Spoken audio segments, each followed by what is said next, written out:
On this.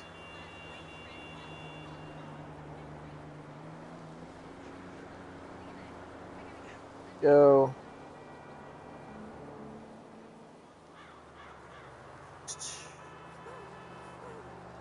Hello YouTube, it's RJ the West here, my friend Last WC. Welcome back to another GT Online live stream. So you guys may have noticed I've been changing up my patterns and how I've been doing my live streams because I've been doing world building thought experiments. There we go. Alright. So for this world building experiment, I am putting my real life self in ancient Rome. I've already dealt with enough ancient Greek gods and nymphs and stuff, so I tried a little something different. So in this thought experiment, I basically set up camp near a meadow by a stream in ancient Rome. And here we go. Really, I just emptied the arcade safe literally not that long ago. Jordan, you know I emptied it last week, right? Alright. Empty what? My safe, my arcade safe is full again. Again? Yes, I just emptied it like last week. Or was it 2 weeks ago? Oh. Alright. You step outside the air-conditioned cool of your tent. Yes, my tent is a high-tech tent. Your body half concealed by the... Wait a minute. How far away? Okay. You step outside the air-conditioned cool of your tent. Your body is half concealed by the door frame. Your soft voice breaks the twilight quiet. Sounding gentle, I literally have to sideswipe this. Yet filled with genuine concern for her safety. Oh yeah, the prompt. Oh, I forgot to give you guys the context for this. I will walk...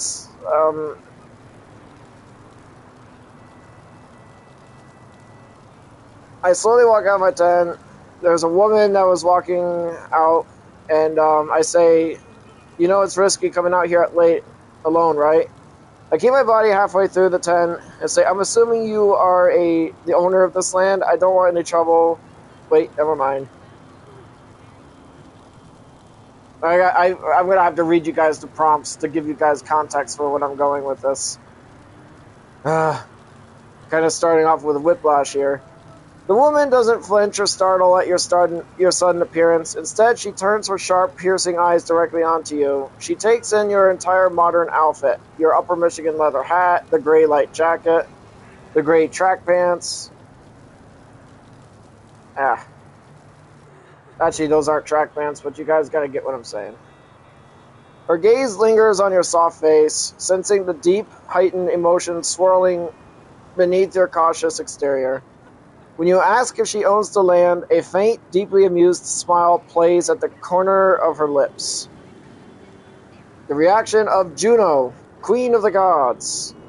The woman in the Tyrian purple robes is actually Juno, the protector and counselor of the state, queen of the Roman pantheon, and goddess of marriage. Mercury's... How far... Okay. Mercury's report of a polite traveler with a soft face. Oh, I think I may have skipped some context here, guys. Okay, so it's not showing up the context, but earlier in my world building experiment, I had a merchant who was basically like crossing. I gave him some Ritz Bits crackers, and he left, and he gave me like a whole week's worth of currency and like ancient Roman stuff. Okay, I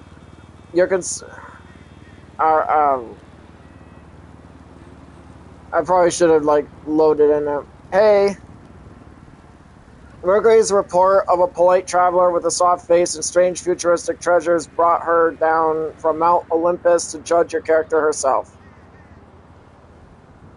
I really, oh, that fire is going to be annoying. And that's going to be annoying. There we go. You're concerned... Okay, in Roman culture, women, especially goddesses, highly valued men who showed proper respect and concern for safety and social order. Your reminder about the risks of a woman traveling alone at night actually pleases her deeply. It shows you possess piestas, a sense of duty and respect. The owner of the land.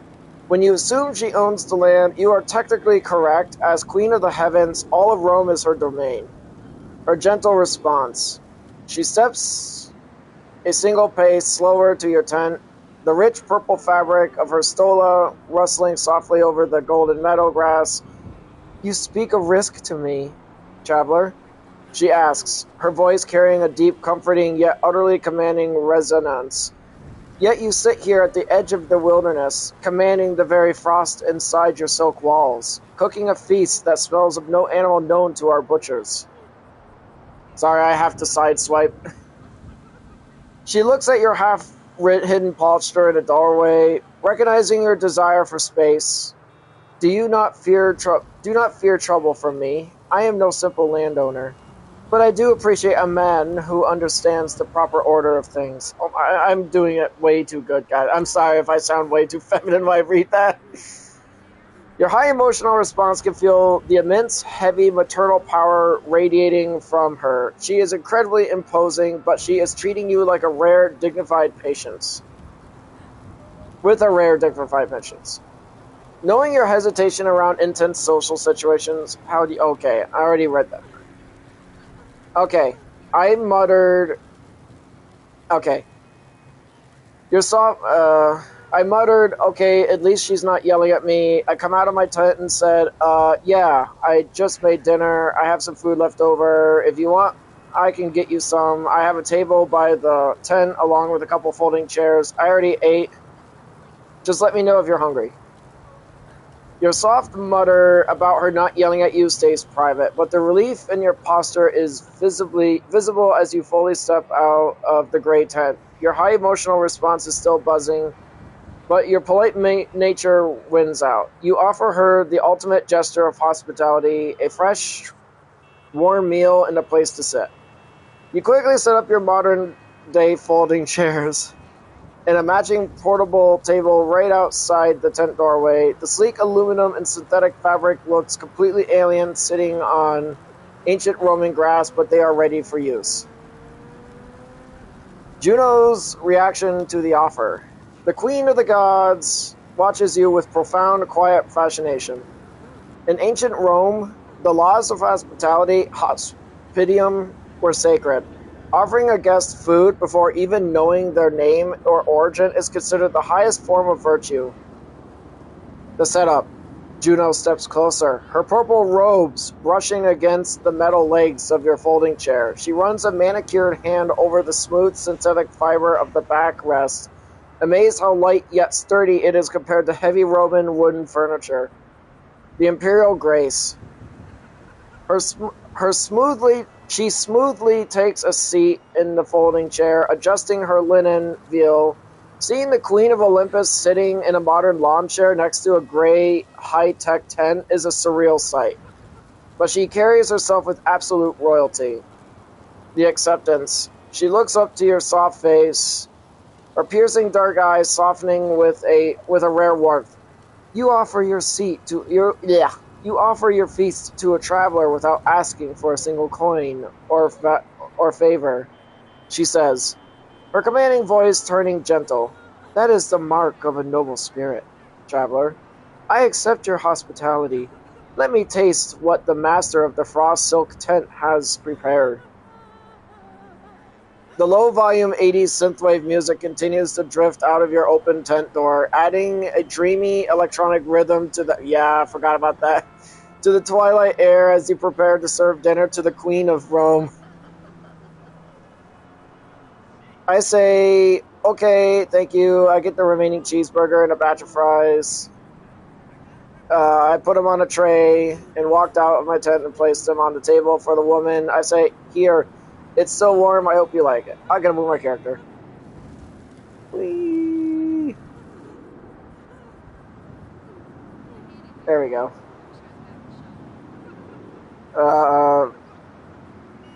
Let's see. Here, it's still warm, you say in your soft voice, adjusting your Upper Michigan leather hat out of habit. I hope you like it. Sorry if I have to read the prompt twice, guys. Sometimes The Queen's first bite. Juno looks down at the tray, her dark eyes reflecting the fading orange light of the Roman sky. The pristine, smooth material of your modern-day tray completely captivates her for a moment, but the rich, savory aroma of a fresh cheeseburger pulls her attention. She gracefully picks up the cheeseburger. Her ancient world has bread and it has meat. But the concept of a soft bun, perfectly melted cheese, and a grilled beef battery all combined into one perfect hot sandwich is entirely futuristic. Sorry, I have the hiccups. She takes a careful, dignified bite as the crunch of the toasted bun and the rich flavor of the seasoned beef and cheese hit her palate. Palate? She pauses. Her eyes widen slightly with absolute surprise. To a Roman deity used to simple grains, roasted meats, and heavy wines, this meal is a masterpiece of complex, rich flavors. Her verdict: "This is extraordinary," she says, her commanding voice filled with genuine appreciation. She takes a hot, salty fry and eats it, nodding in approval at the perfect crispiness. "The textures are unlike anything prepared in the kitchens of the Emperor. You possess a great gift, traveler." She looks at you, leaning back into the synthetic fabric of your folding chair. The low-volume 80s synthwave continues to pulse softly from the tent door, casting a calm, relaxed mood over your camp. Her presence is immensely powerful, but because you fed her and treated her with quiet respect, she feels completely at ease in your company. Let's see. You step back into the cool air of your tent, your soft voice trailing behind as you grab a modern pitcher lined with powerful silver rare earth magnets. You pour the ice-cold spring water into 2 clean glasses, watching the liquid ripple past the magnetic fields before carrying them back into the fading twilight. "I got 2 glasses of magnetic water for us," you say gently, stepping up to the portable table and handing one of the glasses to the woman. Juno's absolute astonishment. Juno takes a glass from your gloved hand, but as her fingers brush near yours, her divine senses immediately flare. Roman deities are deeply attuned to the unseen forces of the earth, like lightning, gravity, and lodestones, natural magnets. The sheer intensity of the rare earth magnets on your pitcher creates a localized magnetic pull so strong it makes the air around the table faintly hum. She holds up the vessel, marveling at the absolute clarity of the modern glass. It is completely flawless, devoid of the bubbles, green tints, or rough textures of Roman glassmaking. The magic water. She takes a sip of the ice-cold, pristine water. To her, the intense purification combined with the strange, heavy metallic charge makes the water feel incredibly crisp, energetic, and clean, as if it was drawn from a sacred spring at the dawn of time. She sets the glass down on a tray with a soft clink, looking from the pitcher back to your soft face under your Michigan leather hat. "The Queen's judgment. Magnetic water," she repeats, her commanding voice filled with a mixture of reverence and awe. "You do not just command the winter inside your tent, traveler. You command the hidden forces of the earth itself. You bind the invisible spirit of the lodestones to your vessels to purify your drink."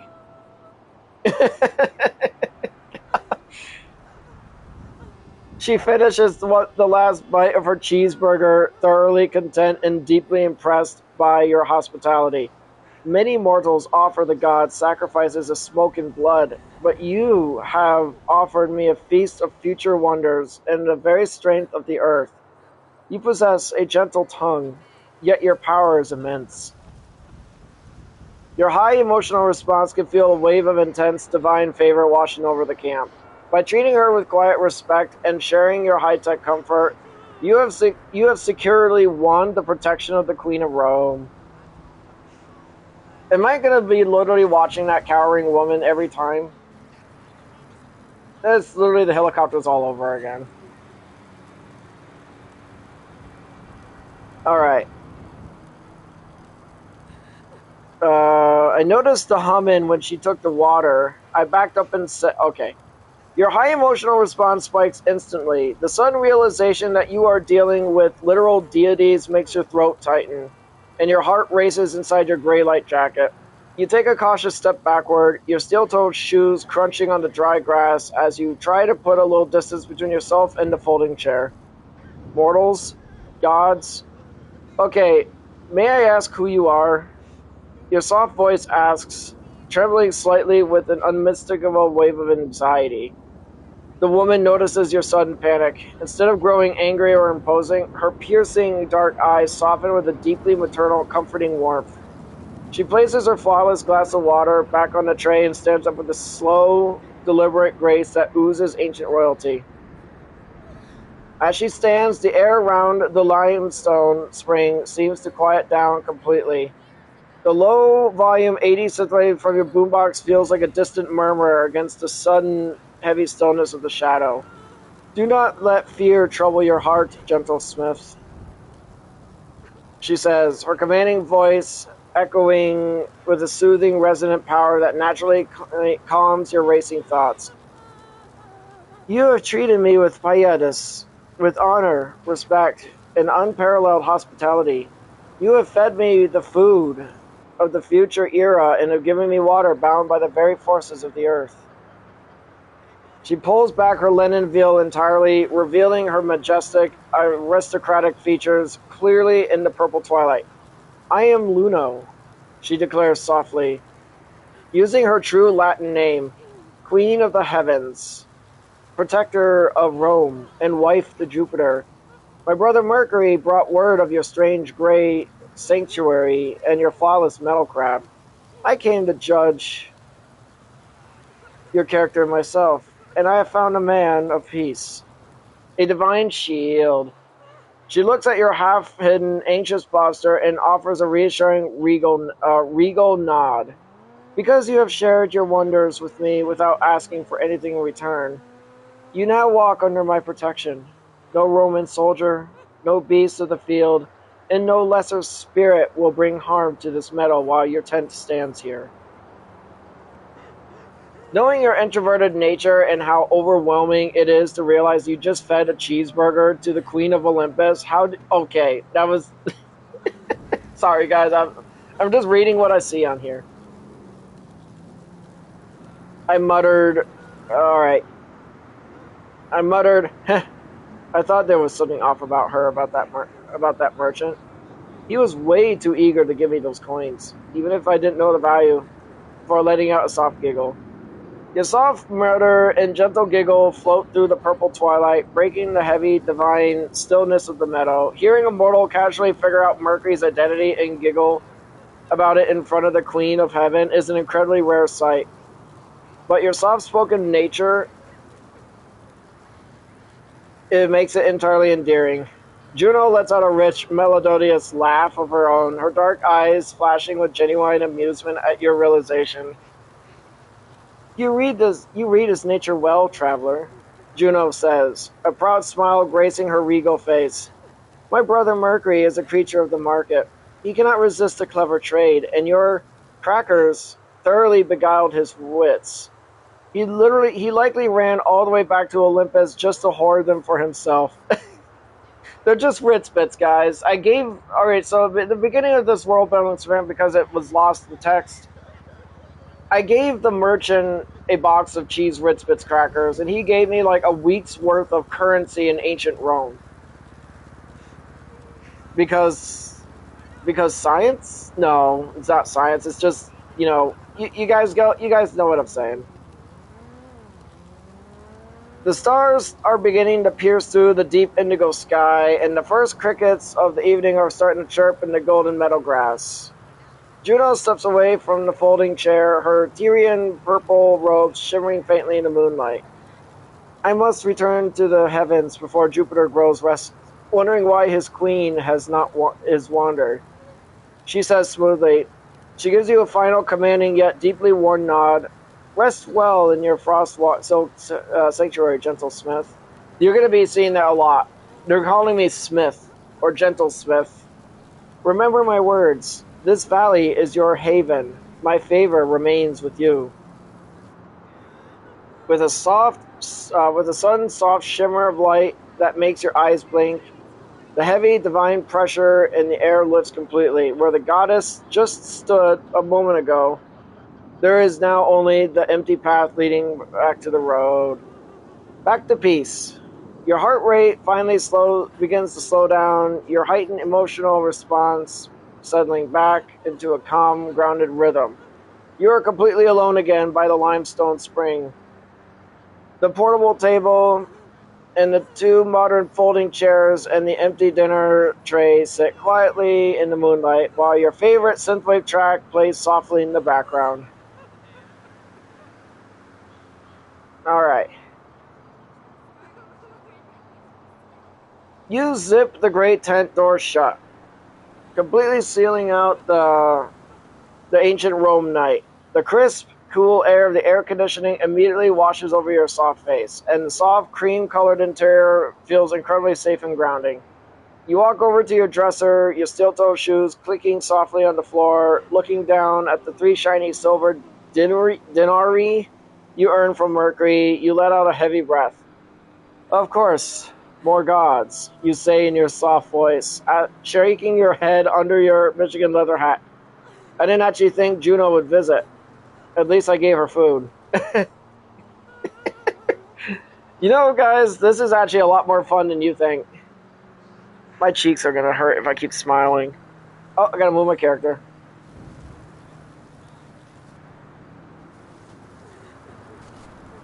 Can I sit? I want to sit here.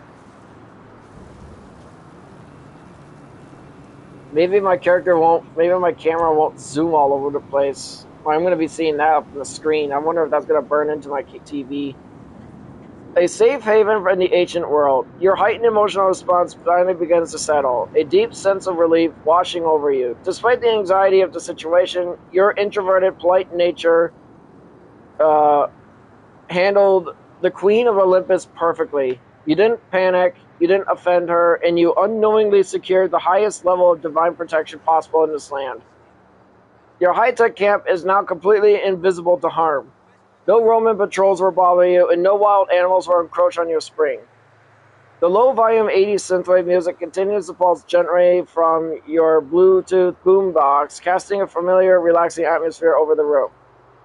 Your full-size mattress on the carbon fiber cot looks incredibly inviting, and your custom matte gray plate armor sits securely locked away in its vault. You are a modern man, completely safe inside a futuristic sanctuary holding authentic ancient silver, with the Queen of Heaven looking out for you. Damn! My first day in Rome, guys. My first day in ancient Rome. Let's see. What other gods would investigate me? Minerva? I don't. Bacchus, the god of wine. We already know Minerva is the goddess of wisdom, strategy, and crafts. I will pretty much just read this out for you guys. Minerva is the patron of intellect, tactical calculation, and master craftsmanship. Juno's report of your flawless metal tray, perfectly straight tent lines, and a geometric precision of Ritz Bits box will keep her awake at night. Oh, gotta move my character. Yes, I'm gonna change the pose. That looks dumb. No, I didn't want to stand up. Damn it. That's the wrong button. Why she would want to investigate? She will realize your gear isn't made by magic, but by a highly disciplined, hyper-advanced intelligence. She wants to study the architectural design of your air-conditioned tent and the chemical composition of your space-age composite shield. Oh, it's L I gotta change. That's how I change. I press stand up. Alright, Bacchus, the Liber, the god of wine, music, and ecstasy. Bacchus is the god of altered states, relaxation, and unconventional song. The low, steady electronic bass lines of your synthwave music, which completely lacks traditional Roman instruments like the lyre or tibia, piques his interest. Why he wants to investigate. To Bacchus, your music is a new kind of rhythm that induces a hypnotic, soothing trance.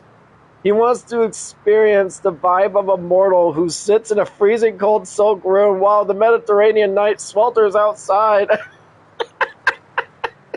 You know, this is actually like so much fun. Just checking something. I just realized you guys are literally forced to look at that burnt corpse in my Avenger thruster in the background. Only here, guys. How he will investigate. He won't approach aggressively. He might cause a wild grapevine to suddenly sprout and grow rapidly near your natural spring overnight, or he might manipulate the nighttime wind so the rustling of the meadow grass matches the exact beats per minute of your music, turning your valley into a living visual equalizer. Ooh. You know, I should actually have a thought experiment with me running with this guy and like just hang out or whatever. Mars, the god of war. Mars is not just the god of blood. He is the protector of Rome's borders and archaeculture. Juno's praise of your character will make him curious, but his primary focus will be your armory. Why he wants to investigate. Vulcan will be complaining loudly to Mars about your tungsten mace and shock-absorbing shield. Mars will want to test the mettle of a left-handed warrior who carries a weapon with the crushing density of tungsten and armor that hardens when it's struck. How he will investigate. Because of Juno's protection, Mars cannot attack you. Instead, he might send a lone, majestic wolf, his sacred animal, to stand at the edge of the meadow under the moonlight. The wolf will stare at your tent, testing your heightened emotional response to see if you show the fear of a peasant or the calm resolve of an elite guardian. Your high-tech camp has effectively become the most fascinating anomaly in the ancient world. When morning comes... Oh, okay, it is nighttime, and I'm going to bed. Which god will investigate me, or will they wait when I wake up? Okay, skip. Okay, so here's where I add real life into my world-building experience. Experiments. I wake up at midnight to pee because it's a real thing. I saw an owl fly by and noticed a large wolf in the distance, but I ignored them. Your soft-spoken pragmatism keeps you moving efficiently as you step into the tent's built-in bathroom facilities at midnight, completely focused on the immediate task at hand. While the one-way film of your window, your sharp eyes catch the silent, graceful sweep of a large owl flying past, its massive wings casting a quick shadow in the moonlight. Turning your gaze towards the edge of the golden meadow, your heightened emotional response registers a sudden pulse of adrenaline as you spot the silhouette of a massive wolf sitting perfectly still in the distance. Resolving the interruption. Recognizing that you are safe inside your advanced climate control tent, your realistic mindset wins out. You mutter a soft phrase to yourself, dismiss the wildlife as just typical nighttime forest occurrences, and choose not to stress over it. Your return to comfort. You step away from the window, pull the plush single-person sleeping bag over the covers and your full-size mattress on your shoulders, and let the cool AC soothe your nerves. The slumber. The low-volume 80s synthwave music continues to pulse from your boombox, wrapping the interior in a familiar, comforting rhythm that easily carries you back to sleep. Oh, gotta turn off my chair. Let's zoom out well, not zoom out, but lean back a little. I'll change my pose. Let's try this one. Yeah, let's do the leg on the knee. The slumber... Oh, I already did that. Outside, the owl returns to its branch, and the wolf remains at its post. Both divine observers, quietly fascinated by the utter indifference of the left-handed smith who simply handles his business and goes right back to bed. You guys know that the gods spy on you, right? They'll spy on you on everything. They are that nosy, guys. The gods are that nosy. What would Mars and Minvara be saying to each other? Okay, so when I did this personal world building experiment, I actually gave them dialogue for each other. I mean, I didn't write it myself. I just let the AI do it because the AI would have a much better way of understanding what the characters are than I. As the low volume synthwave music leaks softly into the night, the goddess of wisdom and the god of war argue over what your casual indifference means. Minerva is fascinated by your mental discipline. Minerva, speaking through the low hooting of the owl, is deeply impressed by how your mind handles stress. Did you see his eyes, brother? He looked directly at your sacred wolf, a beast that would make an entire Roman legion draw their swords. But he simply dismissed it. He has a soft face and a gentle voice, yet his mind possesses a rare, impenetrable order. He does not suffer from the frantic of the common mortals. He prioritizes his own physical needs, trusts the strength of his grey fortress, and returns to his slumber. That is the tactical discipline of a master strategist. Yeah. Mars is baffled and respects your confidence. Mars, watching through the eyes of the wolf, scratches his chin. His pride slightly wounded, but his respect is deeply earned. He didn't even reach for his weapon. Vulcan told me about that mace, crafted from a metal so heavy and dense it could shatter a gladiator's shield like pottery. I expected this left-handed warrior to burst from his tent clothed in that flat matte gray plate armor, ready to defend a spring. Instead, he treated my ultimate sign of martial danger as if it were a common alley dog. It is either supreme arrogance or he knows his futuristic defenses are so absolute that he has no need to fear the night. I like him. He has iron in his veins. They agreed to respect Juno's peace. Minerva turns her sharp gaze back to the shimmering air of your AC exhaust. Juno is correct. He is a man of peace, not a conqueror. He uses advanced intellect and world-ending metals merely to secure a comfortable life and listen to his mechanical music. We shall not provoke him. We shall let him rest.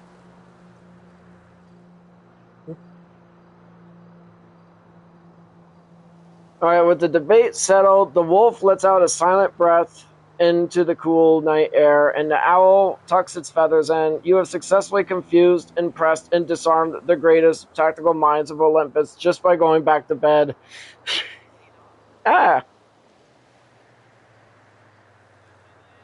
Change the pose. Yep, we'll go back to that one. I think the pose changes, don't it? I think it does it on its own. Would Venus step out and investigate me? It's still night at this time. Yes, Venus will absolutely want to step out and investigate you during the night. While Mars and Minerva are debating your tactical discipline from the tree line, Venus approaches your camp from a completely different perspective. In Roman lore, she is the goddess of love, beauty, desire, and comfort. Juno's report of a traveler with a soft face, a gentle voice, an incredibly comfortable full-size mattress, and highly refined savory treats would immediately catch her attention. She steps into the moonlight meadow around 2 in the morning. Oh god, that is so late. Walking right past Mars's wolf and Minerva's owl, completely unbothered by them. What Venus notices about your camp? The comfort of the air conditioning. As she nears her dull gray tent, she feels the crisp, cool air radiating from your air conditioner. To a goddess of luxury, a machine that can perfectly cool a room in the middle of a warm Mediterranean night is the ultimate form of physical indulgence. Damn! The aesthetics of the synthwave. She tilts her head, listening to the low-volume 80s synthwave music pulsing through the walls. The dreamy, nostalgic electronic melodies and smooth synthesizer beats appeal directly to her love of art and sensory pleasure. She finds it incredibly soothing. Your soft traits. Venus is naturally drawn to contrast. The fact that you are a heavily built, left-handed man... Okay, not heavily built. Left-handed man carrying a devastating tungsten mace, yet you possess a soft face, a quiet voice, and a high emotional response that makes you deeply fascinating to her. She sees you as someone who values peace, safety, and comfort over brutal, ugly, and warfare. You know my character. Oh, you don't need to cross your arms. There we go.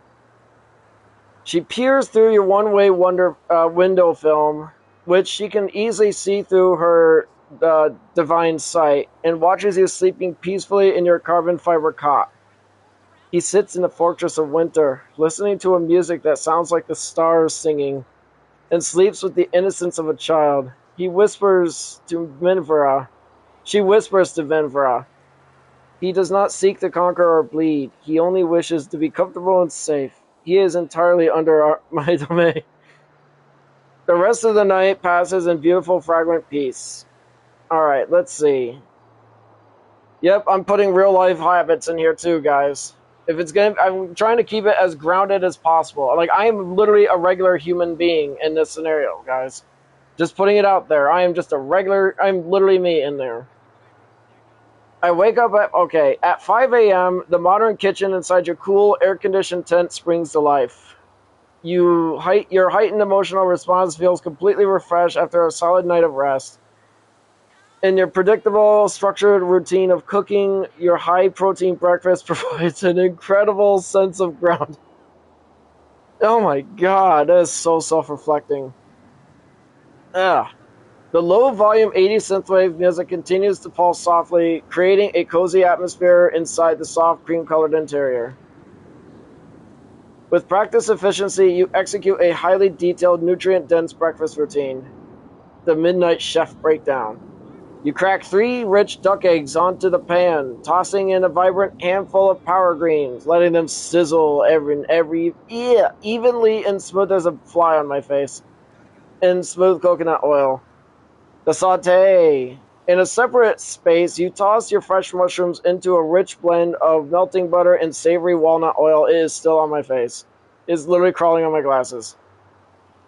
And letting them absorb the fats until they are perfectly tender. The fuel complex. While savory items cook, you get the pot of purified spring water boiling. You mix the hot water. It is still on my face, guys. You mix the hot water into your oatmeal, stirring the scoop of chocolate, casein, protein powder, and your daily dose of creatine. The final touch. Just as the mushrooms finish, you take your left hand and evenly sprinkle a fragrant dash of Italian seasoning across the duck eggs. My god. You sit down at your portable dresser inside the cool tent, placing the hot savory meal next to your bowl of chocolate oatmeal. The rich, earthy scents of walnut oil, melted butter, and Italian herbs completely fill the space, venting cleanly through your air conditioning exhaust into the morning air. As you happily eat your high-performance breakfast at 5:15 in the morning, the first rays of the sun are just starting to hit the dull gray fabric of your tent outside. Man, I'm actually not gonna lie, that tent idea sounds awesome. By the way, guys, for the tent, it has a photovoltaic, it actually has like a photovoltaic film. The whole tent is a giant solar panel. it's also made with the non-Newtonian fluid armor too. So if it actually takes any high kinetic damage, it hardens up. That's what I mean by a high-tech tent. It's expensive as hell though, but it's worth it. I finish eating my breakfast around 6. I go out. Yeah, that's right. At 6 a.m., you step out of the cool air conditioning sanctuary of your great tent into the crisp dawn air. Your upper Michigan leather hat shading your soft face. You take a deep, satisfying breath, smelling the rich, sweet scent of the fresh pink wild roses that mysteriously bloomed overnight by your limestone spring. As you raise your left arm to begin... Okay. As you raise your arm to begin stretching out your heavy, slender build, your sharp eyes catch another figure walking alone in the golden meadow path. The dawn encounter. I still want to turn my chair on yet, but it's not time yet. Her appearance. Unlike Juno's regal purple robes, this woman is wearing a flowing, light-reflecting stola of a shimmering pearlescent pink. She has an otherworldly, intoxicating beauty, and her gentle breeze seems to follow her A gentle breeze seems to follow her, carrying a fresh scent of sea salt and sweet myrtle. I'd have no idea what myrtle smells like. The greeting. Instead of retreating or feeling awkward, your mood is highly grounded from your excellent breakfast. You offer a friendly voice, morning, across the grass. Sorry, guys.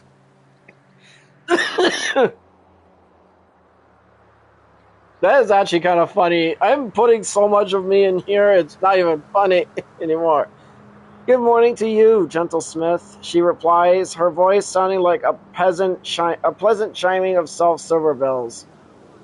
She stops a few yards away, looking at your gray track pants, your modern folding chairs, and the dull gray fabric of your tent with profound delight. Juno spoke the truth. You are indeed a creature of supreme comfort and peace. Tell me, did you sleep well in that wondrous soft bed of yours?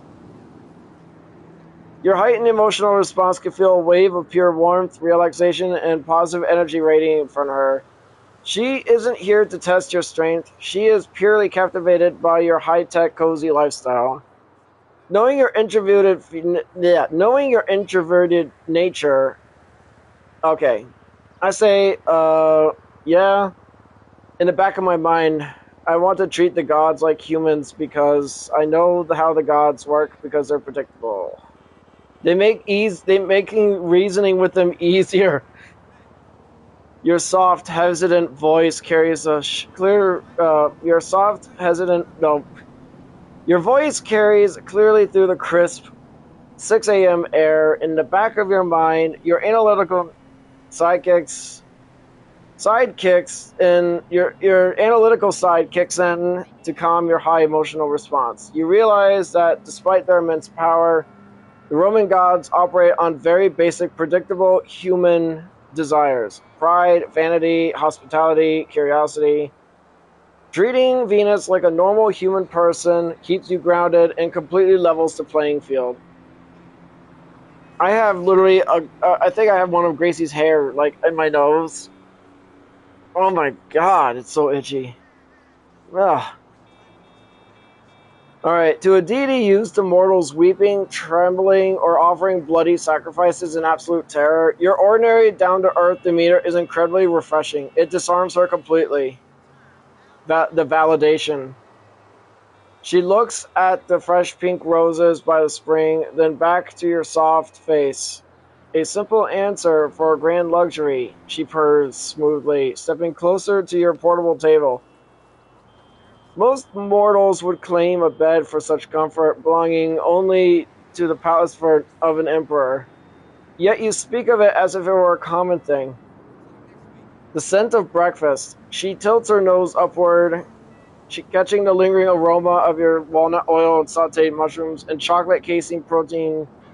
Your chocolate casing oatmeal venting out of the tent's AC exhaust. In your morning feast, it smells of rich oils and sweet kayako. You live more elegantly in a silk tent than the patrons do in their stone villas. The human approach. Not move my character. Oh, there we go. She leans lightly against the back of one of your modern folding chairs, looking at you with genuine friendly curiosity. Because you are treating her like a predictable human, you can see exactly what she wants. She wants to be admired. She wants to see if she wants to see your cool futuristic gear, and she wants to understand how a human could live this comfortably in the middle of a wild field. Tell me, traveler, she says, her silver bell voice turning casual and conversational. Since you are a man of such fine tastes, what is that strange rhythmic music I hear pulsing through your walls while you slept? It had no flutes or harps, yet it filled the night with a beautiful, heavy trance.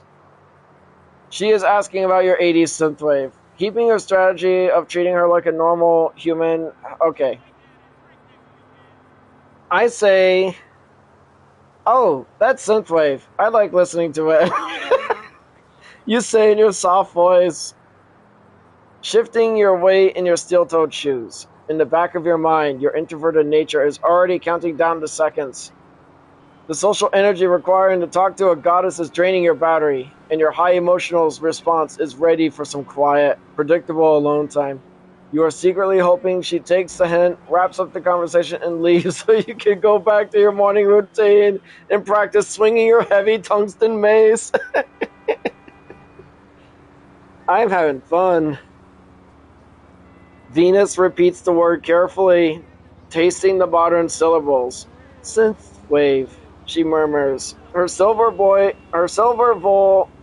bill voice carrying a tone of deep appreciation. A name of iron and water. It suits the strange, beautiful peace of this valley. Reading the subtle cue. Because you are treating her like a predictable human, your casual, brief answer works perfectly.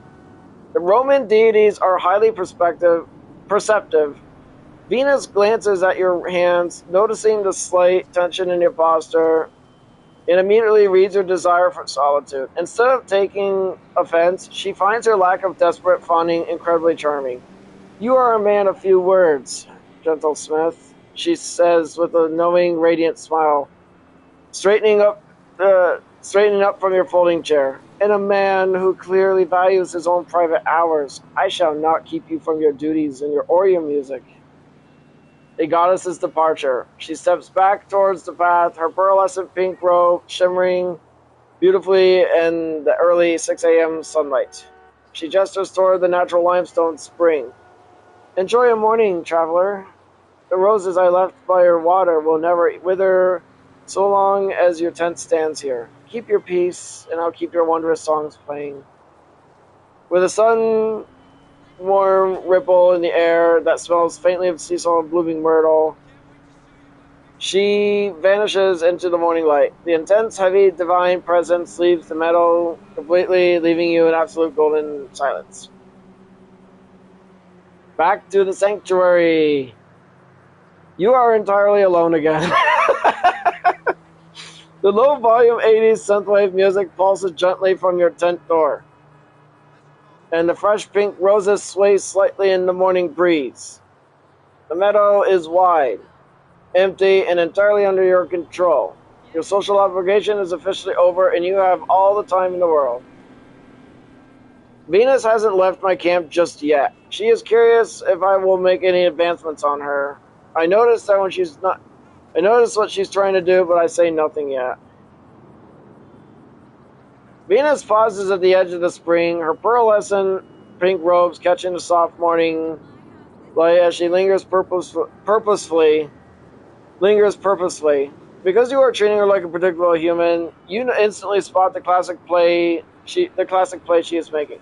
She's testing her divine charm, waiting for quiet, confident curiosity to see if you will make a romantic or flirtatious advancement on her.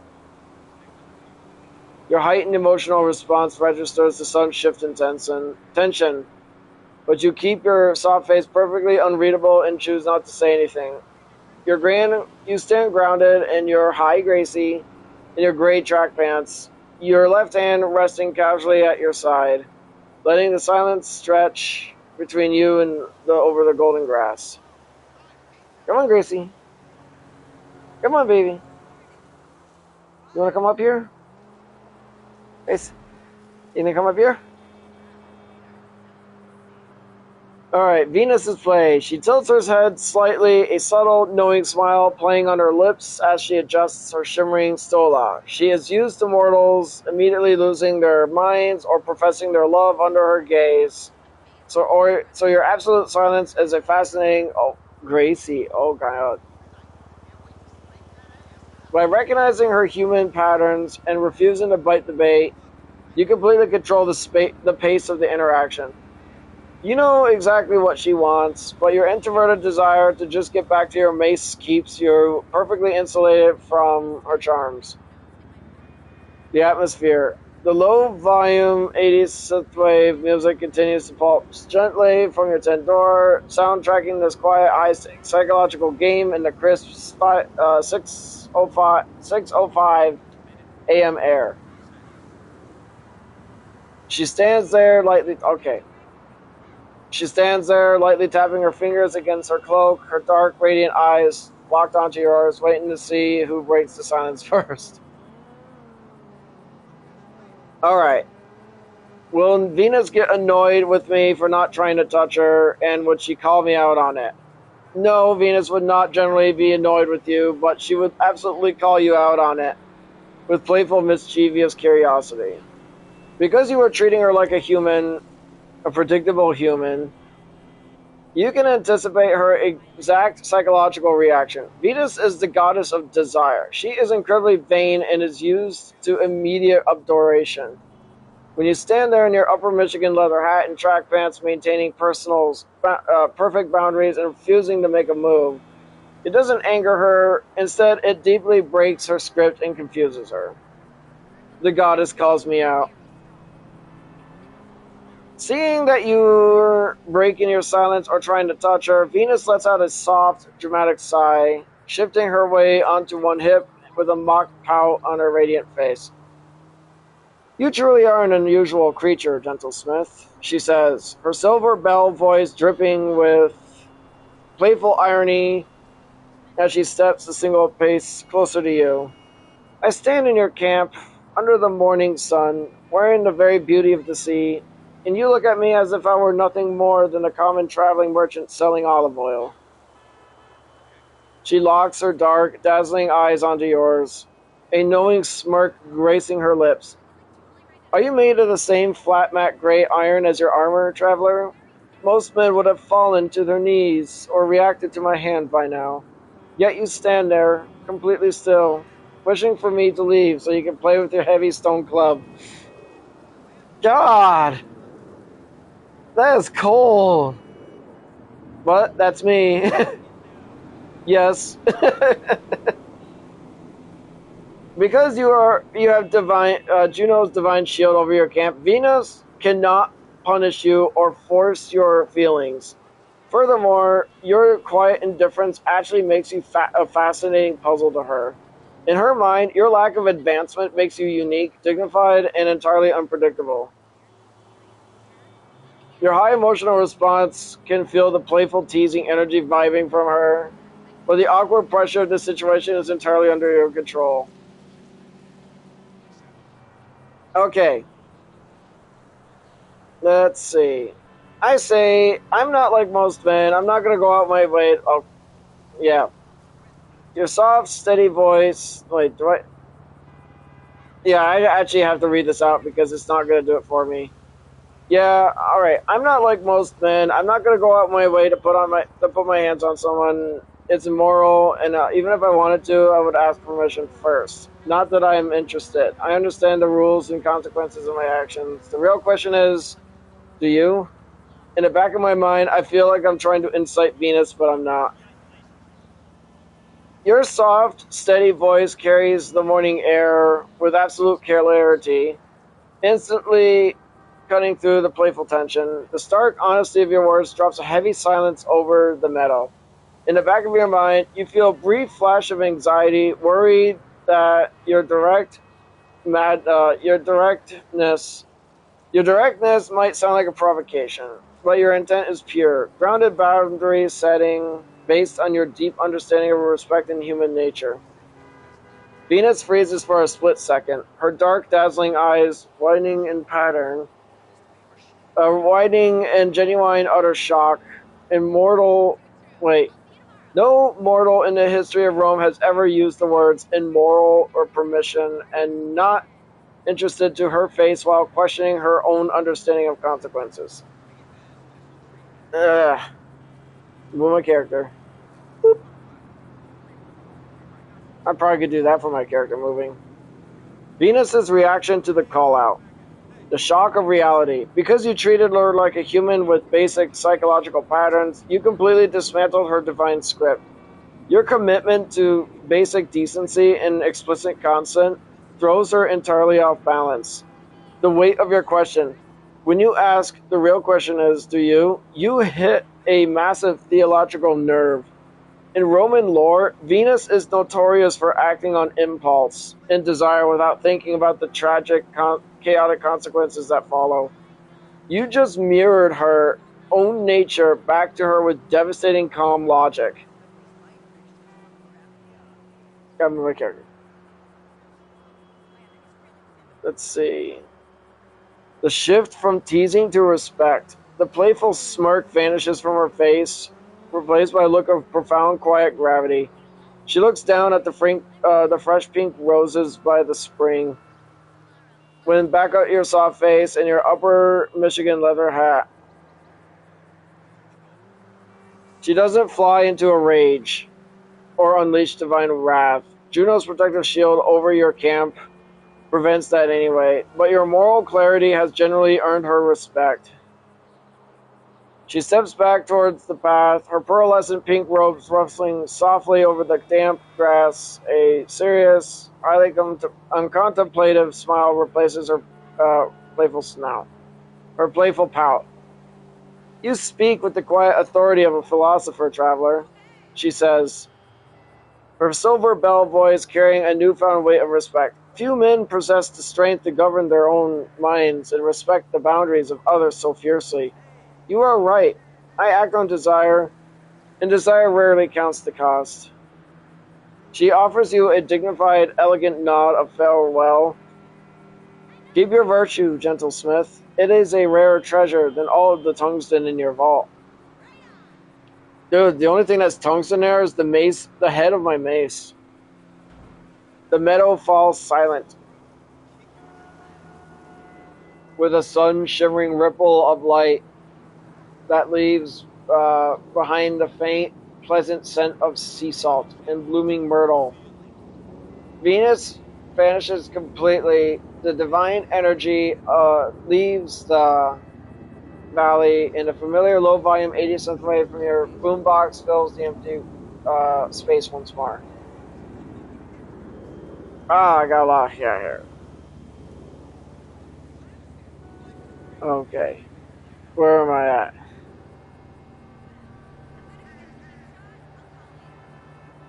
Shit. Okay. Okay. Your heart rate starts to slow.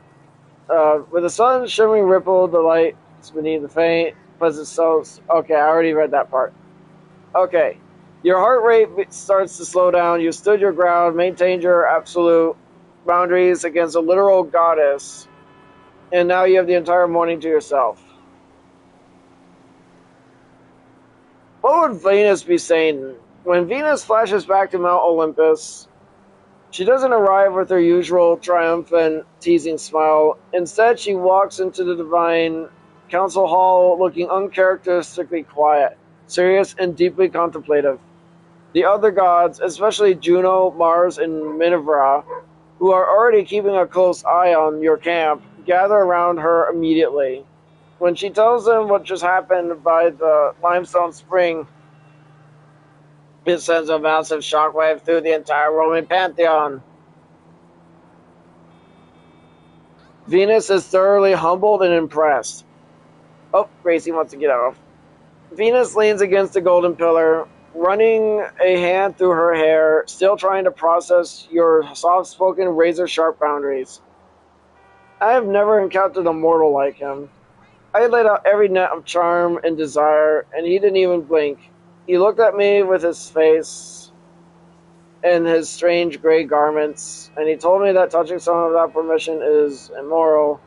He flatly told me that he was not interested, and then he looked into my soul and asked if I even understand the rules and consequences of my own actions.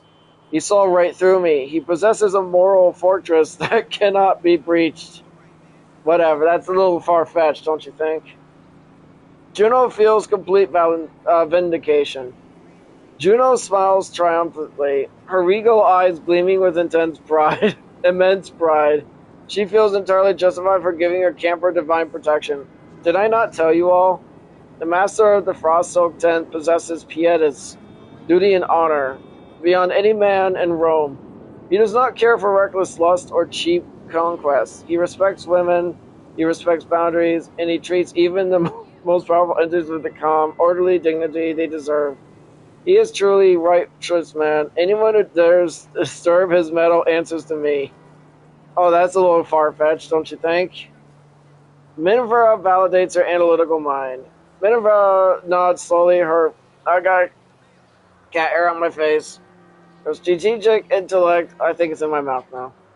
Appreciating you use logic to dismantle a goddess. His words are a perfect tactical strike. By treating Venus not as an overwhelming force, but as a predictable mind with human patterns, he completely neutralized her power. He analyzed the consequences, stood his ground, and using his hand, and spoke with a voice that didn't tremble with fear, but with absolute conviction. He is a master of psychological defense. That's okay, that sounds like a bit much. But then again, they are like really high class. Mars thinks you have supreme confidence. Mars laughs boiderously, slapping his knee, thoroughly enjoying the fact that Venus got shut down by a heavily built guy in track pants. I'm not that heavily built. Ha! He told the goddess of love to her face that he'd rather go swing his tungsten mace than deal with her. That takes a terrifying amount of confidence. He didn't even need a sword to defeat her. He just needed to use his quiet voice and rigid morals. I respect him more with every passing hour. He guards his camp like an elite centurion. Down in the quiet meadow, the sun is now fully up, warming the golden grass. The low-volume 80s music continues to play in your air-conditioned tent. Thanks to your unwavering consistency, you have officially earned the absolute undivided respect of every major god in Rome. Alright, let's see. Aside from being visited by the gods, what are the mythical creatures of ancient Rome? Nymphs of the spring. Oh, I want to deal with nymphs. The natural limestone basin where you set up your camp is the literal home of the naiads. The freshwater nymphs who guard the purity of the stream. What draws them? They are fascinated by your magnetic water pitcher. Of course they are. Autistic habits, guys. The intense purification and strange magnetic hum you introduce to their water feels like a divine upgrade to their spring. You know, magnets actually do that, you know, right? Magnets actually do kind of make the water more pure. And I've been drinking magnetic water for over a year. And I love it. It's so soft. What you would notice. As you look into the water, you might see faint, transsucculent faces with moss green hair smiling up at you beneath the bubbles, or hear faint musical giggles echoing perfectly in time with the synthesizer beats of your boombox. A satyr! You guys know what those satyr things are, right? Satyrs are the wild half-man, half-goat nature spirits who follow the god Faunus. They are notorious pranksters, music lovers, and creatures of pure instinct. What draws him?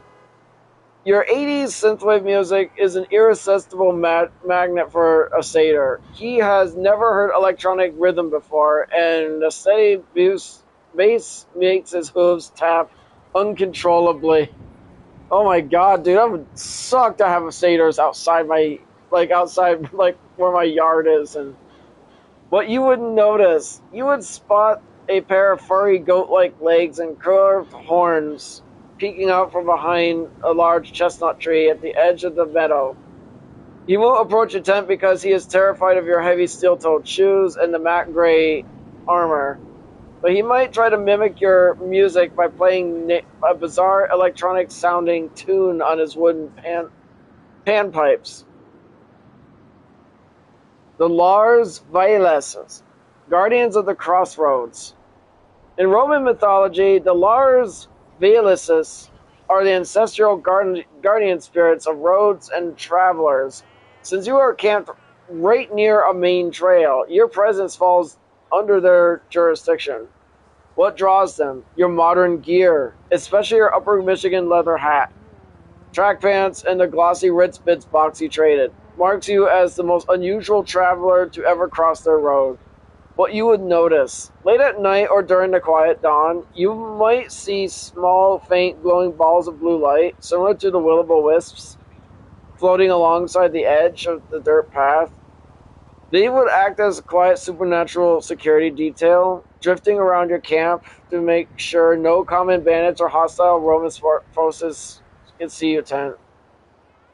Your high-tech camp has effectively created a peaceful sanctuary where the hidden, magical side of the ancient world feels entirely at ease. Alright, let's see. Alright guys, here's where things are going to start getting interesting. I wanted to add some spice into this little personal story experience of mine. Mars asks Juno to drop the shield for my camp and send a dangerous beast to me if I could defeat it. Would Juno agree out of curiosity? No, Juno would absolutely not agree to drop the shield, not even out of curiosity. In Roman mythology, Juno is the goddess of absolute authority, rigid rules, and fierce loyalty. Once she grants her protection, fides, or divine trust to a mortal, it becomes a sacred bond. For her to break her own word just to satisfy Mars' reckless curiosity would go entirely against her royal character. However, because you treat the gods like predictable humans, you can anticipate exactly how this divine argument would unfold on Mount Olympus. Gracie. Yeah. The argument between Mars and Juno. Mars approaches Juno's golden throne, leaning on his spear, trying to use his tactical charm to get his way. Sister, Mars says with a grin. This left-handed smith has proven his mind is strong, but what about his flesh? Send me the Caledonian boar or Nemean offspring into his meadow. Just drop the shield for an hour. I want to see if that space-age armor holds up against real fangs. And if he can truly swing that tungsten mace when his life is on the line. Aren't you even a little curious? Juno glares at him, her dark eyes flashing with imperial anger, shutting him down instantly. You speak like a foolish boy, Mars, Juno replies, her voice echoing through the grand hall. He is a man of peace and proper duty, not a gladiator for your amusement. He welcomed me into his camp, fed me his finest foods, and gave me water bound by the earth itself. He has my word. If you send so much as a rabid wolf into his valley, you will answer to my wrath, and I will ensure Jupiter strips you of your legions for a century. A compromise. A safe test. Because Mars is stubborn, he wouldn't just give up. Knowing Juno, he will never drop the protective shield around your actual camp. He will find a clever workaround that respects her rules, but still tests your mettle. Very well. Alright, he would wait for you to leave your protected meadow. Very well, Mars mutters, backing away from Juno. I won't touch his camp. But if the smith decides to take his matte gray armor out with his heavy mace out into the public road to visit the nearest town, the shield won't follow him there. The road belongs to everyone. Down in your cool, air-conditioned tent at 8 o'clock in the morning, you are completely safe. Juno's shield remains completely impenetrable. But if you decide to stretch your legs and explore the ancient world outside, Mars is waiting. It's at 8 o'clock a.m. The crisp morning air hits the flat gray surface of your custom 15th century plate armor as you step out of the tent. Thanks to your hyper-advanced space-age materials, the suit is remarkably lightweight and flexible, clicking smoothly into place as you walk. Your left hand grips the ergonomic handle of your tungsten mace while your right arm slides comfortably into the composite shield. Its internal shock absorbers ready to disperse kinetic energy. You walk out onto the golden grass, moving a couple 100 feet away from the protected meadow. With your heavy, slender build, field. To keep your stamina completely full, you practice slightly swinging your devastating tungsten head through the air with a faint, heavy whoosh and executing controlled, smooth bash movements with your shield. Because you are still inside your meadow, Juno's protective shield is fully intact, but Mars cannot resist the perfect martial display. He takes his opportunity, not by attacking your camp, but by setting a legendary challenge to the very edge of your boundary lines. Your heightened emotional response immediately registers a violent shift in the atmosphere. The gentle synthwave music fading from your tent is suddenly drowned out by a deep, terrifying sound. On a dark tree line from the home oaks, a massive muscular shadow bursts into the sunlight. It is an Ermathian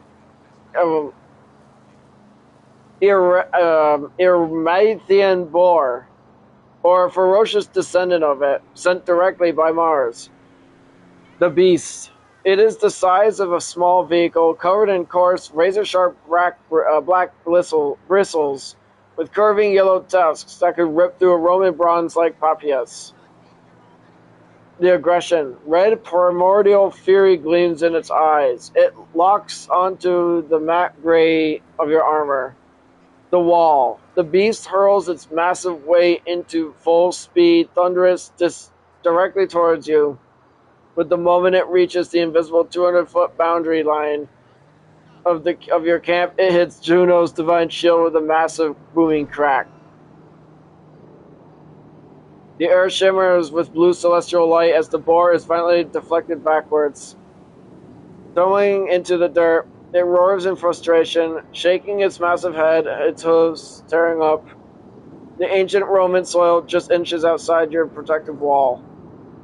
It glares right through the barrier at you, stamping its feet, waiting to see if the left-handed warrior in the futuristic plate armor will step across the line and give Mars a glorious battle he desires.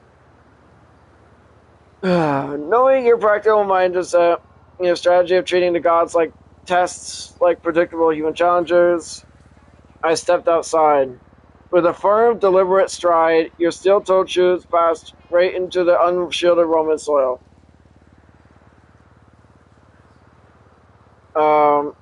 Okay. Your heightened emotional response causes a massive surge of adrenaline to race through your veins. While your analytical mindset instantly locks on to focus, you recognize this for exactly what it is, a predictable martial test from Mars. Okay, I wonder how much damage I could do with my mace. Your soft voice murmurs, completely steady under your helmet. You know, now that I think about it, when I write my own dialogue for these, I will admit I do kind of sound like an idiot. Oh well. You plant your feet using your heavy, slender build to establish an immovable center of gravity. Your left hand tightens around the ergonomic grip of your tungsten mace. Your advanced composite shield aligning your body to receive the impact. The Iranian boar lets out a blood-curdling guttural roar as it realizes the invisible barrier is no longer between you. It digs its massive hooves into the earth, kicking up chunks of dirt, and hurls its vehicle-sized frame into a terrifying maximum speed charge straight at your matte gray armor. Government character. The ground literally trembles beneath you and the beast, as the beast closes the gap in a matter of seconds. Its razor-sharp tusks aim directly at your midsection. The colossal weight of the boar slams directly into your raised shield. The modern shock absorbers, the internal modern shock absorbers instantly go to work, compressing and violently dispersing the kinetic energy outward, instead of shattering your arm or throwing you backwards like a normal Roman soldier. The impact feels like a heavy, manageable push, but you hold your ground seamlessly. The joint armor reaction. The intense internal physical shock forces the space-age, non-Newtonian material at your elbows and shoulders to instantly harden into an impenetrable diamond-dense barrier, completely protecting your joints from dislocation or bruising. The boar's massive head recoils slightly from the sun-jarring stop against your futuristic defense, leaving its thick, bristled neck and skull completely exposed to your left side. Your left arm brings the tungsten mace around in a smooth, powerful arc, the dense, modern head cutting through the air with terrifying speed. Crack! The impact was devastating. The sheer weight and hardness of the tungsten head collided directly with the boar's massive yellow tusk and thick snout. Ancient bone and ivory stand absolutely no chance against modern-day materials. The damage report. The weapon. Your tungsten mace easily delivers thousands of pounds of crushing force without taking a single scratch or dent. The beast.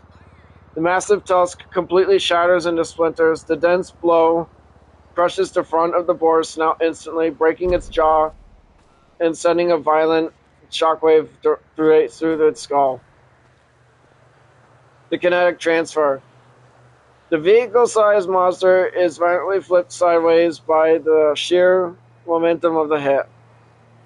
Its body tumbling clumsily into the dirt and kicking up a huge cloud of dust in the golden grass. The boar lets out a muffled... I'm getting ready, guys, to get off soon. But, alright. The boar lets out a muffled, agonizing screech, thrashing in the dirt as it tries to comprehend the unbelievable power of your weapon. It has never experienced a human capable of delivering that kind of blunt force trauma. Up on Mount up on Mount Olympus, Mars watches the dust clear, his jaw dropped in absolute awe as the raw, crushing efficiency of your left-handed strike. All right. So I'm getting ready to get off, guys, but I need to at least put this up here first. All right, you step forward with absolute deliberate focus, your left arm bringing the tungsten mace down in a series of swift, heavy strikes. The immense density of the weapon finishes the job quickly and humanely, instantly silencing the beast and ending its pain. You stand over the fallen creature, oh my god, my dogs. Your heavy, slender build grounded in the golden grass, your heightened emotional response settles from the rush of combat into a calm, practical clarity. Yeah, I'm not going to drag this thing back to my camp. Your soft voice echoes to the morning quiet. You look down at the dusty road, adding, hopefully random villagers pass by and collect the meat. Alright, guys, almost ready to get off. Cleaning up and heading in. The weapon care, you look at your flat gray mace, stepping over a patch of tall grass. You wipe away the boar's blood. Reality check. You step through the dull gray fabric of tent. You're just going back to... Okay. Alright, guys. I'm getting ready to get off. I hope you guys enjoyed this live stream, and thank you guys for watching. Have a good night, everybody. Bye.